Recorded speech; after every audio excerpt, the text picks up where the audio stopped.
اعوذ باللہ من الشیطان الرجیم بسم اللہ الرحمن الرحیم۔ السلام علیکم۔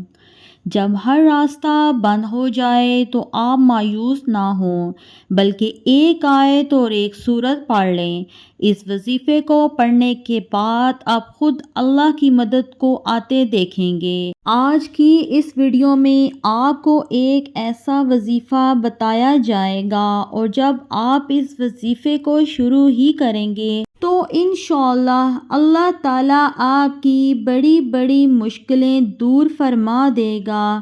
تمام دوستوں سے گزارش ہے کہ ویڈیو کو مکمل دیکھیے گا۔ محترم ناظرین اکرام، اور آپ کے بڑے بڑے غم ختم فرما دے گا، بڑی بڑی بیماریاں اور جادو جنات سے آپ کی حفاظت فرمائے گا۔ یہ قرآن پاک کی ایک آیت ہے، اور یہ کتنی برکتوں والی آیت ہے۔ تقریباً قرآن کی ہر سورت سے پہلے یہ آیت پڑھی جاتی ہے۔ جب یہ آیت نازل ہوئی تو اللہ تعالیٰ نے اپنی عزت کی قسم اٹھا کر فرمایا کہ جو بندہ بھی کسی کام کو شروع کرنے سے پہلے اس آیت کو پڑھے گا، میں اس کے ہر کام میں اس کی مدد ضرور فرماؤں گا اور اسے برکت ضرور عطا فرماؤں گا۔ اللہ اکبر۔ یہ حدیث کا مفہوم ہے۔ محترم ناظرین، وہ قرآن پاک کی برکتوں والی رحمتوں والی آیت ہے۔ بس آپ کو یہ کرنا ہوگا کہ آپ نے ایسے ہی سارا دن بسم اللہ الرحمن الرحیم پڑھتے رہنا ہے، اور اس کے ساتھ آپ نے 11 مرتبہ سورۃ الکوثر پڑھنی ہے۔ کسی بھی نماز کے بعد آپ یہ عمل کر سکتے ہیں، اور پڑھنے کے بعد پھر اللہ تعالیٰ سے دعا کرنی ہے۔ آپ نے یہ وظیفہ 2 دن کرنا ہے۔ تیسرے دن آپ کو اللہ کی مدد پہنچ جائے گی۔ پھر اس آیت کو پڑھنا شروع کر دینا ہے۔ اس آیت میں 2 اللہ تعالیٰ کے ایسے صفاتی نام ہیں، یا رحمانو اور یا رحیمو۔ جو بندہ ان کو پڑھتا ہے، اللہ کی رحمت کو جوش آتا ہے، پھر اس بندے کی بڑی بڑی دعائیں قبول ہو جاتی ہیں، اس کے بڑے بڑے غم اللہ تعالیٰ دور فرما دیتا ہے۔ بڑے لوگوں نے اس آیت کو وظیفہ کیا۔ کسی نے بتایا اس کو پڑھا، اللہ نے دشمنوں سے بچایا۔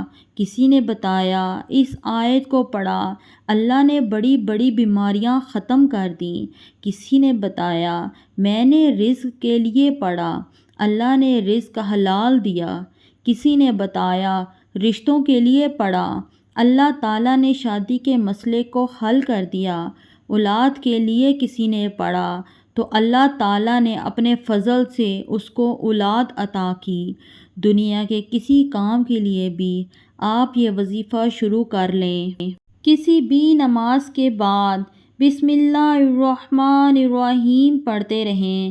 اس کے بعد آپ نے 11 مرتبہ سورہ کوثر پڑھنی ہے، اور پھر بعد میں اللہ سے دعا کریں۔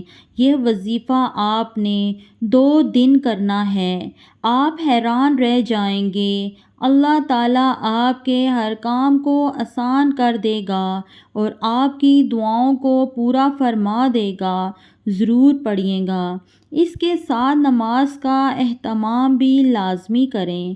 رسول اللہ صلی اللہ علیہ وآلہ وسلم نے فرمایا، جماعت کے ساتھ کسی کی نماز بازار میں یا اپنے گھر میں نماز پڑھنے سے درجوں میں کچھ اوپر 20 درجے زیادہ فضیلت رکھتی ہے، کیونکہ جب ایک شخص اچھی طرح وضو کرتا ہے، پھر مسجد میں صرف نماز کے ارادے سے آتا ہے، نماز کے سوا اور کوئی چیز اسے لے جانے کا باعث نہیں بنتی، تو جو بھی قدم وہ اٹھاتا ہے اس سے 1 درجہ اس کا بلند ہوتا ہے۔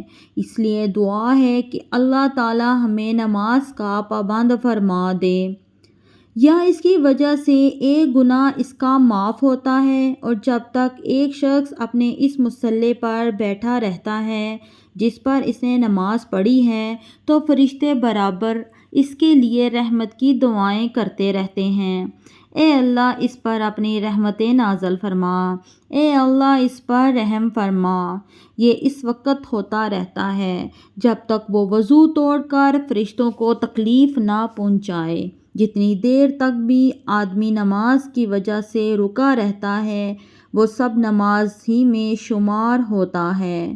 رسول کریم صلی اللہ علیہ وآلہ وسلم نے فرمایا، اگر لوگوں کو معلوم ہوتا کہ اذان اور صف اول میں کتنا ثواب ہے اور پھر انہیں اس کی حاصل کرنے کے لیے قرآن اندازی کرنی پڑتی تو وہ قرآن اندازی بھی کرتے، اور اگر انہیں معلوم ہو جائے کہ نماز سویرے پڑھنے میں کتنا ثواب ہے تو لوگ ایک دوسرے سے سبقت کرنے لگیں، اور اگر انہیں معلوم ہو جائے کہ عشاء اور صبح کی کتنی فضیلتیں ہیں تو اگر گھٹنوں کے بل آنا پڑتا تو پھر بھی آتے۔ رسول اللہ صلی اللہ علیہ وآلہ وسلم نے فرمایا، جس نے اذان سن کر یہ دعا پڑھی، اے اللہ اس کامل پکار کے رب اور کھڑی ہونے والی نماز کے رب، حضرت محمد مصطفیٰ صلی اللہ علیہ وآلہ وسلم کا قرب اور فضیلت عطا فرما اور انہیں مقام محمود پر کھڑا کیجیے جس کا تو نے ان سے وعدہ کیا ہے، تو اس کے لیے قیامت کے دن میری شفاعت ضروری ہوگی۔ محترم ناظرین، حضرت عمر بن خطاب رضی اللہ تعالیٰ عنہ کے ساتھ رمضان کی ایک رات کو مسجد میں گیا۔ سب لوگ متفرق اور منتشر تھے، کوئی اکیلا نماز پڑھ رہا تھا اور کچھ کسی کے پیچھے کھڑے ہوئے تھے۔ اس پر عمر فاروق رضی اللہ تعالیٰ عنہ نے فرمایا، میرا خیال ہے کہ اگر میں تمام لوگوں کو ایک قاری کے پیچھے جمع کر دوں تو زیادہ اچھا ہوگا۔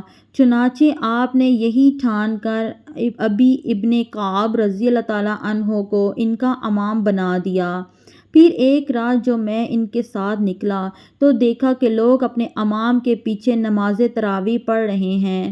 حضرت عمر رضی اللہ تعالیٰ عنہ نے فرمایا، یہ نیا طریقہ بہتر اور مناسب ہے، اور رات کا وہ حصہ جس میں یہ لوگ سو جاتے ہیں اس حصے سے بہتر اور افضل ہے جس میں یہ نماز پڑھتے ہیں۔